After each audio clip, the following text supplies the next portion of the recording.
Hello, and welcome to the third lesson. Today we're talking about the fear of judgment, learning to see judgment as a reflection of others' insecurities, or even ours. Fear of judgment is something we all encounter, often without realizing the different forms that it takes. Today we'll explore three kinds of judgment: judgment of self, judgment of others, and judgment by others. Each type can affect us in a unique way, but together they shape our self perception and how we relate to the world. Our fear of being judged often begins in childhood, shaped by our need to be approved from parents, teachers, and friends. This desire for validation can lead to an inner critic, a voice questioning our worth. For empaths, this voice is often amplified, causing deeper self doubt and the belief that others' opinions define our own value. Think back to school days, where grades or achievements often felt like a reflection of your value. For me, I recall moments when I felt compared to others, feeling that I had to work harder just to feel accepted. I remember vividly this day in high school at my first teacher's parents meeting, where I went with my mom. On the way from home to school, I had to give her the news that I had failed an exam. When we arrived there, the meeting was in a classroom and present were a lot of parents and teachers. My math teacher of the time told my mom how a bad student I was. I had failed the exam, right?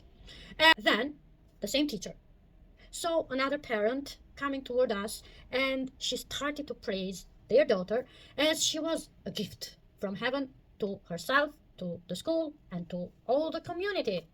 I could feel the sadness of my mom and my own deep sorrow for being such a failure to her. And then we went back home. She told everything to my dad, and he repeated to me if I didn't want to not go to school, meaning if I didn't want to have good grades, they could find a job for me and close that thing, the school. I know they didn't mean that. They're proud of me in school and in life too. It was just a form of my dad to say you should learn more because I know you have a lot more in that head of yours. I know now that sometimes parents and people say things that in a certain context are threatening to our nervous system. And they do not mean that, at least not consciously. I know it now because on my healing journey, I learned to make a difference. What people are saying is a thing, and how I perceive it, it may be another thing. Sometimes completely different things. Over time, I've learned to differentiate between my perception and the words themselves, gaining insight into both me and others. Judgment by others. Authenticity minimizes the power of judgment. If you truly believe in your path, others' judgments lose influence. There is a thin line between assessment of a situation and judgment that leads, if not properly assessed, to misunderstanding and the assumption that ill meant thoughts are behind someone's way of being. As empaths, we are especially sensitive to others' emotions and opinions, but there's a subtle difference between judgment and assessment, which is essential to understand. Let's see the definitions of the two. Judgment is the act of forming an opinion or conclusion about someone or something, often influenced by personal biases, and can carry a negative tone. For instance, thinking they're selfish because they didn't call back, and the selfish person is your friend who cannot call you back for a certain amount of reasons.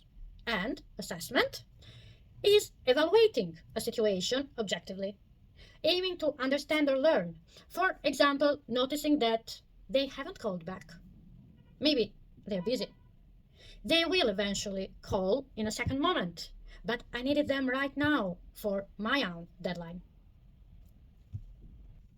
Learning this difference between judgment and assessment has transformed how I perceive rejection, turning a harsh inner dialogue into an opportunity for understanding and self acceptance. Every time I was not invited to a party, friends meeting, and rejected in many other forms, my inner critic was ready to fill me with a lot of brainstorming about how I was not as awesome as anybody else. And this is why I was missing out opportunities to be happy. Now, as a healing empath, I know how to handle rejection, how to understand and respect other boundaries and minds too, through less judgment, more understanding, and a lot of forgiveness. There is one important thing that I know now and that I have always believed to be true. Everything happens for a reason, and everything is connected. Also, every lesson unlearned in life comes back to you a lot of times until you commit to learn it and to go through with your life. As a wounded empath, I have never almost listened to my intuition. I have always had the ability to understand if a person was right for me in the first 30 seconds of our conversation. But then I used to allow my inner critic and all my insecurities to make me change my mind and give people opportunities to fail me and to be deceptive, as my gut feeling had already told me on those first 30 seconds. I remember when all university knew about my love story with the man I loved for 20 years. He was my teacher at the time, and an ex friend of mine, with whom I had a conflict, told the story as she wanted it to be. And all the judgment spread as negativity, gossip, toxicity reached me by giving to my already difficult first love story a lot of not needed weight and drama. My love story went on for 20 years. My friendship no, didn't survive. I made other friends, nonetheless, and among them a lot of important people that have left important imprints on my being. Despite the emotional toll, this experience taught me resilience. I learned how to focus on my priorities, how to discern from what really matters and what I needed to be happy. At least, what I believed at the time I needed to be happy. In the end, I learned that others' judgment often speaks more to their insecurities than to my worth. Transform judgment into conviction. Start by practicing positive self talk and affirmations. Remind yourself daily that you are worthy and enough. This journey of self discovery can help reinforce a positive self image, allowing you to let go of others' opinions and focus on what truly matters to you. One powerful tool is affirmations. Find or create phrases that resonate with you, such as I'm worthy of respect, and repeat them daily to reinforce self acceptance. Over time, these words become part of how you view yourself. As a spiritual being, you can use guiding meditations that help you invoke these powerful energies of self worth in your life. Allow yourself to be curious and to learn more about the powerful force of the positive affirmations, which combined with intention and journaling can bring out our true self. Coping with other judgment takes practice. Here are a few ways to handle it effectively. Detach. Recognize that other judgments often reflect their own insecurities. Pause and respond. When judged, respond instead of reacting emotionally. This shows self control and maturity. Set boundaries. Limit your time with people who judge harshly or misunderstand you. And practice reframing. Take negative judgments less personally by reframing them as reflections of the other person's issues, not your own. Shift from judging to assessing.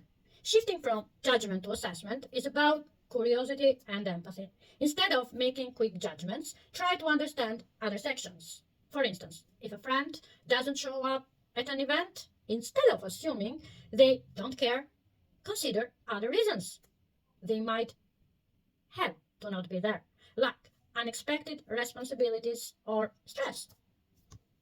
Reflective exercise. Think of a time when you felt judged. What did that experience teach you? Imagine if you had embraced your true self in that situation. How might that have reduced the power of judgment in you? Example response.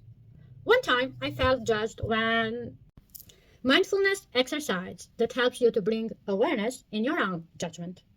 In our relationships, in our work environment, in our daily life, and mostly in family situations, it is difficult to transmute judgment into understanding. For example, when you hear a baby crying on the street, you will go and judge the mother of the baby. Or when you go at a family dinner and there are six of you waiting for your sibling who comes late and then monopolizes the entire dinner conversation, or when you go on a meeting and the colleague with whom you had to share the notes of the meeting has not taken any note because he believes you do that as usual. These are some situations where judgments will come and interrupt your sense of being present into these situations. Will add negativity to your day by enforcing whatever emotion you are feeling in the first place on those moments. So, let's take an example. Imagine you're reading a book in your room and your sibling begins talking loudly on the phone nearby instead of thinking they're so inconsiderate. Try to observe your reaction. What feelings come up? Could it be that they're unaware of their volume? Shift your focus back to your book or kindly ask them to lower their voice. Practicing this awareness of our reactions can help us reduce unnecessary judgments. And with this example and this mindfulness exercise, I want to end this third lesson of Unwounded Empaths. I hope you can enjoy it and share it with friends and family members. And I would love to see your comments on this module or on this lesson. And also, I would love to know that you're coming with me on the next lesson. Thank you, thank you, thank you.